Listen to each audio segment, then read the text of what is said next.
Welcome back to the Papa Meat channel. How you doing? Coming in sundown because today we're going to be talking about real life vampires. No, I'm serious. They're real. Vampires have been a topic of interest for quite a long time. Whether it's Bram Stoker's Dracula or the Twilight franchise, they seem to have a timeless presence within pop culture history. What if I told you that vampires were far more than fictional characters bound to the pages of romance fantasy novels where people flick their beans?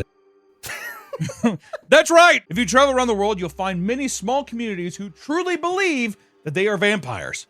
They drink blood, they have fangs, and only come out at night, just like in the legends of old. In fact, in 2016 alone, there were as many as 5,000 people in the United States that publicly identified themselves as vampires. Grand scheme of the United States, not a lot, but that's still too many in my opinion. You don't need to be acting like that. Times have changed where you could just publicly come out as a vampire. If it was Puritan times, dude, you'd be probably fucking burned. Oh yeah, they'd drive a stake through your heart. Yeah, I'm a vampire. These days, their presence only grows stronger. So grab your wooden stakes as we dive deep into the mysterious depths. It goes without saying that franchises like Twilight greatly boosted the popularity of vampires in pop culture. You had a weird time in the early 2000s where late 90s you had Blade and all kinds of other shit. Blade, Underworld, Queen of the Damned, all these Hollywood movies where it was sexy, action-packed vampires, and those people decided to turn it to tweeny bop stuff and make it Twilight, which was just a little like, oh, I wish my boyfriend was a sexy, glittery vampire. There were so many people who had that first Twilight book. Oh. Was the apple on it? Holy shit. I was at a bookstore when that first came out, and it was like girls like screaming and grabbing off the shelf. And then also I got what's the last? Deathly Hollows? That was another one where it was just absurd. It was insane. Pandemonium. One of my favorite things, though, is whenever back in the day when Half-Blood Prince came out, people drove by and they were like, "Our Snape kills Dumbledore." There's that one where it's like, Hermione kills Dumbledore. And people were like, "No!" in the line, "No! Snape kills Dumbledore!" Which that is fucked up, but, you know, looking back now, it's funny. He was just trolling. Well, I'm talking about the guy that he was spitting facts. Dobby and Hedwig die. Oh, fuck! Hey, guys! While vampires in the media have often been portrayed as sultry, these movies turned them into beloved heartthrobs. People on TikTok have long since used people's love for vampire aesthetics to create thirst trap videos. Ooh, sexy, isn't that nice? I'm a vampire. Let me suck ya! Some will throw on some fangs and smolder at the camera, while other creators on TikTok, like Vampire Jack, dedicate their entire online career to dressing in full vampire garb and playing the character, which you have to appreciate the commitment. These videos can range from comedic skits to seductive vampire ASMR videos.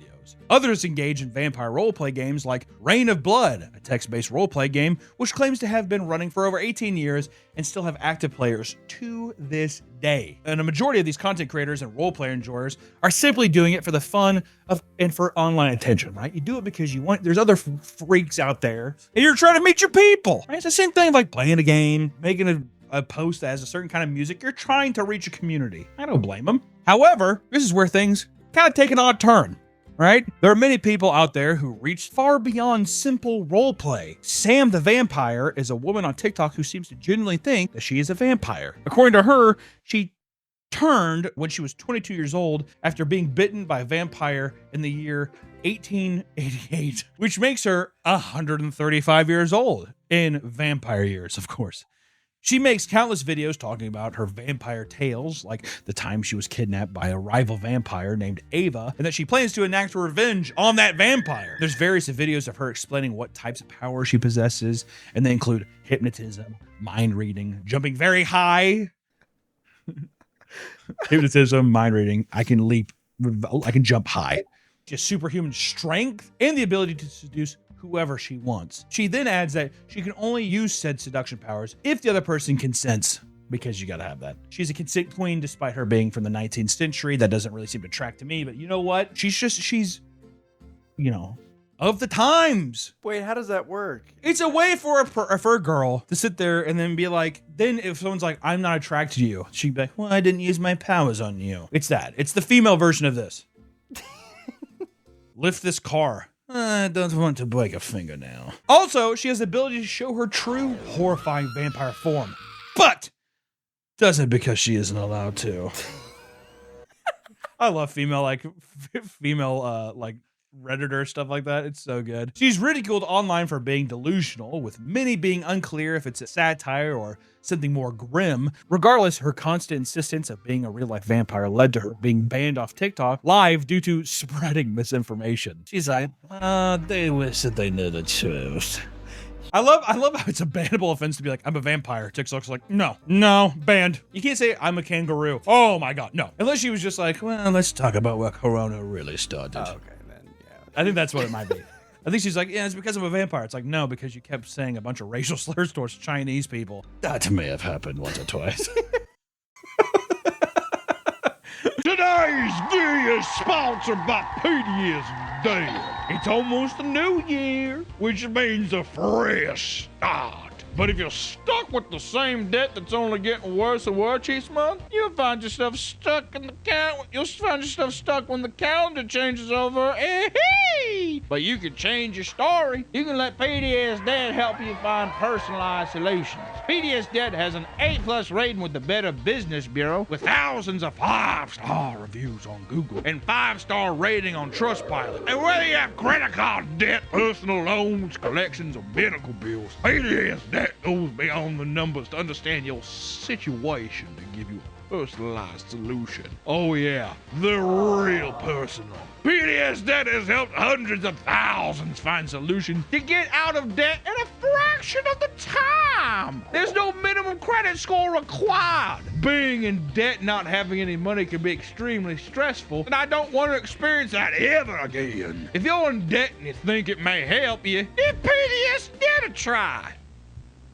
Don't wait another month. Change your store in 30 seconds. Get your free assessment and find the best option for you right now at pdsdebt.com/papameat. That's pdsdebt. Huh? That's what I said.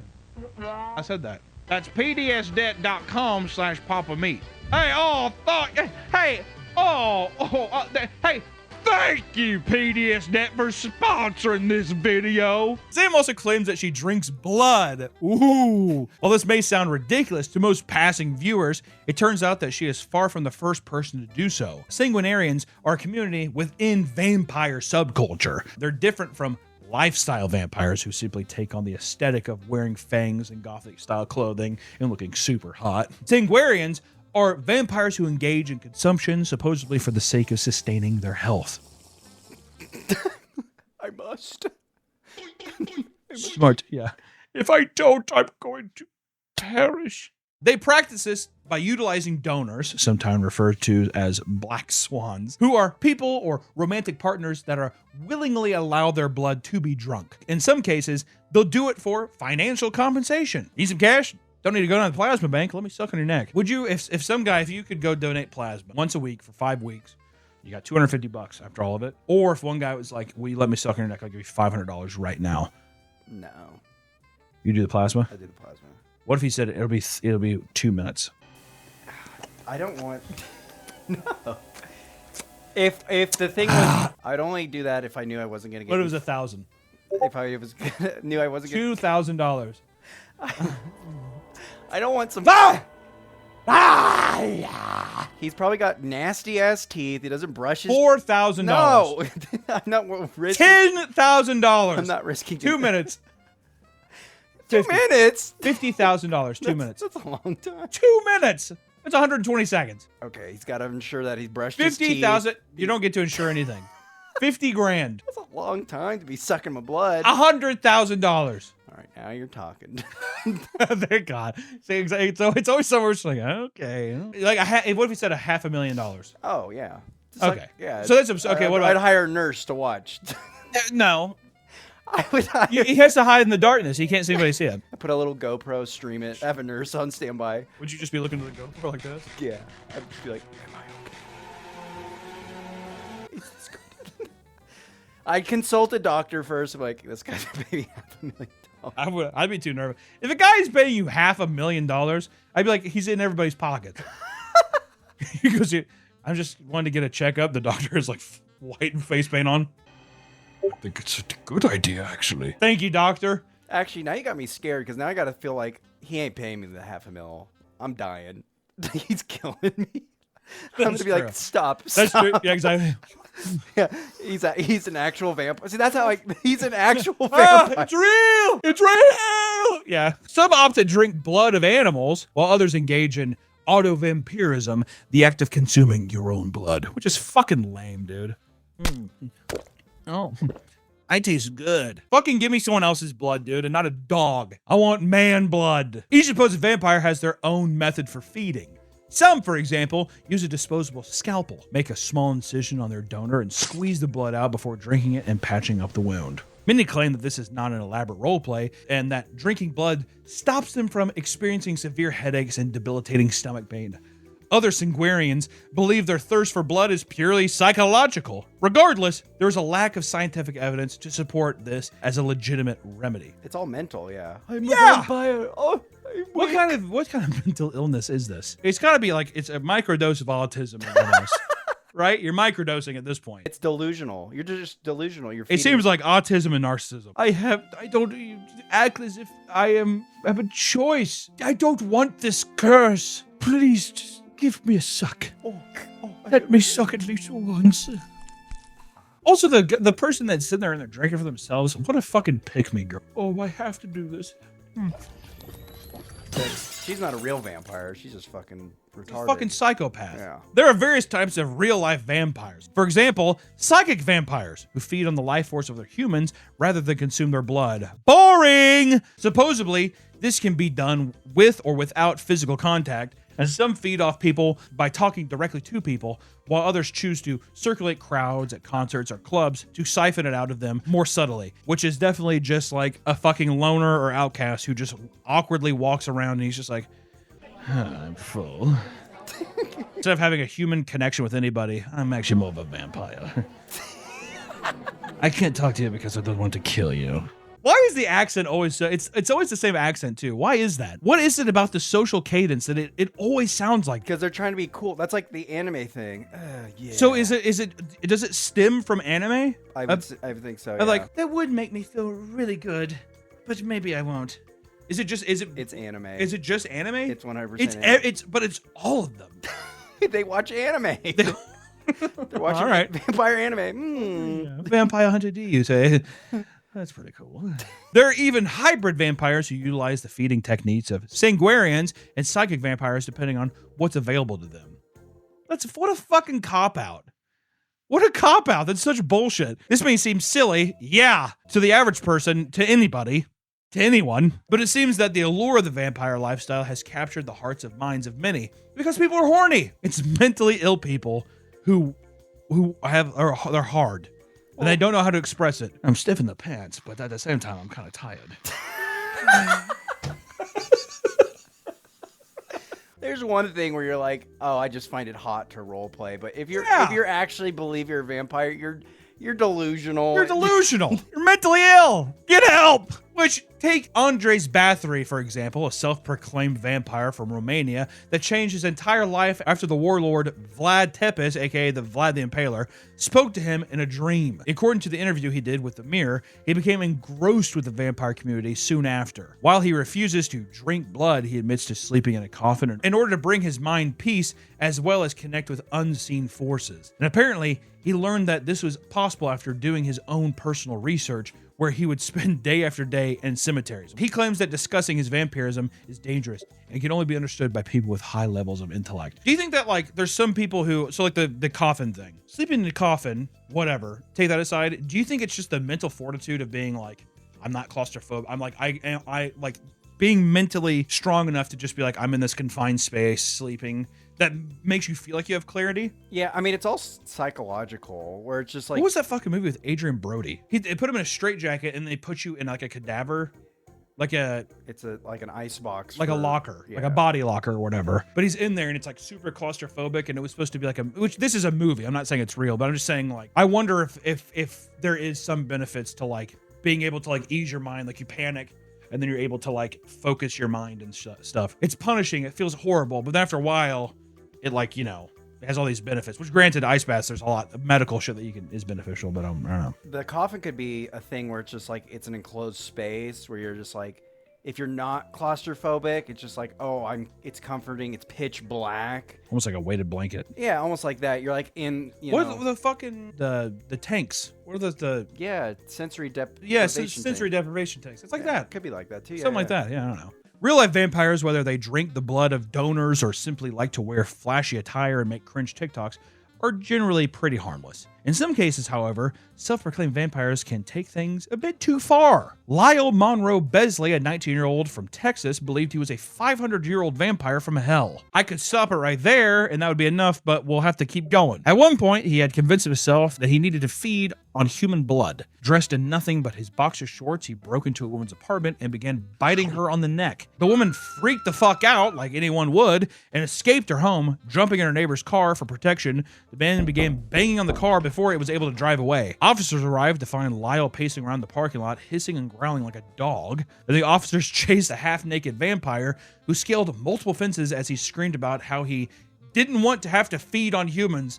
I don't want to have to do this! Eventually, he was captured and put in jail, where he requested that he be restrained because his desire to feed was so great that it would put their lives in danger. Autism. Because the Twilight movies were still being released around this time to massive success, clinical psychologists suggested that this was psychotic episode fueled by vampire-related hallucination. Motherfucker got like so horny during the Twilight movie that he's just like, I have to break into a woman's house and bite the fuck out of her. I could see that being the Dilly sitting there, he's like rubbing his dick, and I say he's like, why am I so? I feel weird. I got butterflies in my tummy. He wanted to be Edward. Am I sparkling? Someone's like, shut up. We're trying to watch a movie. Oh my god. I'm sparkling. How do they see me? You're not invisible. What? Vampires are often depicted as solitary creatures held up in their crypts far away from a hamlet in the valley. However, one vampire has managed to gather hundreds of others for full cult-like gatherings. They call themselves the Sabertooth Clan. This is a weird one, boys. It all started back in '94 when Aaron Todd Hoyt used his grandmother's orthodontist tools to make a pair of vampire fangs for himself and his mother. Right? Harmless little fun. Grandfather, whatever. A year later, he would form the Sabertooth Clan, where he began creating and selling fangs to people that could live out their vampire dreams. He found a nice little niche. It was nice. His business grew to be very successful and harbored a very devoted customer base. To thank his customers and gather vampire enthusiasts all in one place, he began hosting a New York Vampire Ball in 1996. Only 2 years later, he founded the infamous Endless Night Festival in New Orleans. Since then, his festivals have only grown, with thousands of people attending multiple events across the nation each year. At each event, you can expect to find heavy metal bands, burlesque shows, masquerade dances, open bars, and various special guest speakers. This might seem like a really awesome party, but the deeper you dig, the weirder things get. For starters, everyone at the party or in Aaron's circle addresses him as Father Sebastian or Primus. These events are not all open to the public, and many of them are inner court only, which means you have to be a part of his exclusive Sabertooth Club. To get into the inner court, you must receive a pair of fangs from the master fangsmith himself, Father Sebastian. First, you got to choose a style of fang, how many you want. Depending on your choice, you may be charged between $200 to $400 per session. Once you have your fangs, you have to go through the Rite of Transformation, which is an induction ceremony for all new members, and there are 4 steps to this ritual. 1, I will not sleep with my fangs on, by the power of Sebastian. In a southern accent, that's very important. Look at yourself in the mirror with your fangs on, receive your vampire name, and finally, pray to Ankh, an ancient Egyptian symbol meant to represent life, immortality, and rebirth. New members are also instructed on 4 key principles that represent what it means to be a modern-day vampire. 1, primal instinct, being connected to your animalistic impulses. You gotta have that. 2, magic, wearing your fangs can transform your appearance to otherworldly creatures in the eyes of others. Pretty sweet. 3, escapism. Your fangs are a mask that conceal your identity, allowing yourself to take on a new form. It's kind of like the shapeshift. It doesn't matter. Keep going. 4, desire. The fangs are also used as a way to enhance arousal and pleasure. AKA, dude, bite her clit. She'll love it. Once you become part of the Sabertooth Clan, you are admitted to Sanguinarium, an exclusive forum for all members. Though its dark secrets are not fully accessible to the outer court, they were gracious enough to give us access to some of the inner workings of the group. Among the rituals and rules of the group is a page that details the group's religious beliefs, titled Scrolls of Alorath 1. Intro to Living Vampirism. You can see how the clan practices Zephyr or self-transformation through specific rituals. They believe that people can experience a vampiric awakening through metamorphosis and self-growth. This belief, which they acknowledge, is also tied to the Temple of Set. Are you with us? The Temple of Set is a splinter group from the Church of Satan, following what is known as the left-hand path, which focuses on spiritual power, self-dedication, and individual transformation. They also deal with magic and psychic energy, which is a core belief of Sabretooth Clan's transformation process. Keep up. So big, in fact, that people who have attended that everlasting midnight balls claim that Father Sebastian proclaims himself as a religious prophet, one who performs rituals that siphon energy from his patrons at the party and give it to a deity named Fred Sametti. Whoa. He's not an Italian Toyota dealer. It's a deity. The deity to whom he sends all his energy appeared to him in a dream during a vision quest while he was preparing for his endless night ball in New Orleans just before Hurricane Katrina. Dear fucking God. Now, at nearly every event, there are altars to Fred where people leave coins and beads. The parallels don't stop there. The Temple of Set also features religious texts that include interviews with vampires and members of the Order of the Vampire, all of which focus on their ability to use psychic powers to drain the life rather than drink blood. This continues with the fourth step for joining the clan, swearing over Ankh, the Temple of Set, also as a subgroup, the Order of Setni Kamost, or whatever, that studies Egyptian magic, including Ankh's powers. Please keep up. So essentially, the Sabretooth Clan is a satanic vampire energy cult that gets new members through selling fangs. It's like a pyramid scheme for Satanism. They're expensive too. They are. It's $400 like a tooth. It's fucking crazy. A pyramid scheme that results in vampiric Satanism is awesome. And they're preying on delusional. And they're playing on delusional, horny, autistic people online who think they're going to get their dick sucked at a New Orleans party. That's what this is, okay? All of these beliefs are reinforced by Father Sebastian's long list of books, including his Black Veil series, which is essentially the cult's Bible. And Sebastian claims that these books represent his teachings and research on vampire culture over the past 25 years, since the year 2000. I just want to say that out loud, all right? People are so devout to his teachings that they come to his festivals to get married in full vampire attire. Despite being the head of a massive group with clear teachings of self-transformation and self-betterment, trouble still found its way in. Multiple former members have accused Father Sebastian of manipulative behavior, grooming, and ignoring safety concerns at his gatherings. No. What? A cult-like figure doing Come that? on, a cult-like figure doing that? No. Father Sebastian has outright denied that the Sabretooth Clan is a cult in his now deleted lectures, but his group's core values are directly tied to the occult. He has also made it very clear that you are not just buying fangs, but buying into vampire culture, and if you leave, you'll essentially ostracize yourself from the majority of the vampires. Does that sound like a cult? Hello? This manipulative behavior is exposed more through the interviews with women who claim to be groomed by him. They claim that members who earned access to inner circles through repeated event attendance and personal devotion were given exclusive ritual access. Yeah, that's what it was. Got to suck my You can cock. come into my quarters. You get exclusive access to you get exclusive access to my balls. Lucky you. These invites made them and all club members feel exclusive, like they belong to an elite group. The process getting fangs from Father Sebastian has also been described as vampiric baptism that you can't back out of. You cannot back out of it. You are in. Hello. During these rituals, Sebastian uses terms like egregor, I don't know what the fuck that is, feeding, and priestess, making obedience seem like a spiritual practice. Members were told they were reclaiming their energy, but were really giving him control over their identity and sexuality. Multiple women have claimed to be sexually assaulted at an altar and were even trapped inside by a bodyguard so they could continue with the ritual. They won't let him leave. Fun stuff. While these atrocities occur behind the closed doors, people who are regular members admit to being harassed by people who claim to be more devoted than them. Does this sound like a cult? Are you in a cult? A satanic vampiric cult for autistic people to have sex. That's your cult. Okay. One woman admitted to feeling unsafe after being bullied and harassed by men who believed they were entitled to them. Fun. Others are being harassed by insisting Father Sebastian debunk the cult rumors. And all these cries fall on deaf ears because if these claims were addressed, it would hurt his empire, right? Motherfucker's got fangs to sell. Sebastian's books are not free and can be purchased either on his website or Amazon. It appears he wants to use his influence to not only sell fangs, but build a multimedia empire. He has also been on countless TV networks advertising books along with his documentaries on vampire lifestyle, and this is all aided in growing his reputation as one of the leaders of vampire community. Zach Bagans even invited him to 2 episodes of Ghost Adventures because he is considered a professional in multiple fields related to ghost and the undead. He sells teeth! He sells fake teeth! In one of the episodes, Father Sebastian passed out from a light anomaly shooting into his body from a cursed moon.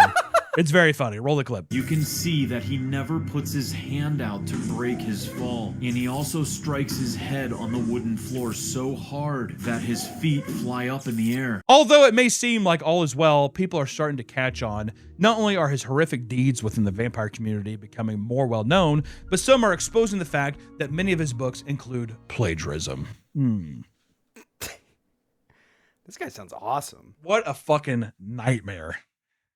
God. Listen, the world of real-life vampires can be strange at best and truly nightmarish at worst. It's one thing to role play and talk about your imaginary vampire powers, but those who take things too far by drinking blood can actually end up doing damage to their health. If you want to get involved with this type of community, don't take it too seriously. Grab a pair of fangs and go to a goth club. Get your dick sucked, right? Have some guy eat out your pussy with some fucking fangs in. That's awesome. Oh, yeah. And watch Underworld. Just watch Underworld and you'll be fine.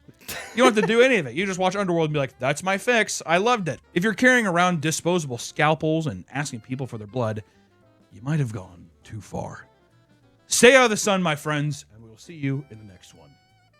Bye-bye. Or maybe stay in the sun. Get some sun. Go outside. Please go outside.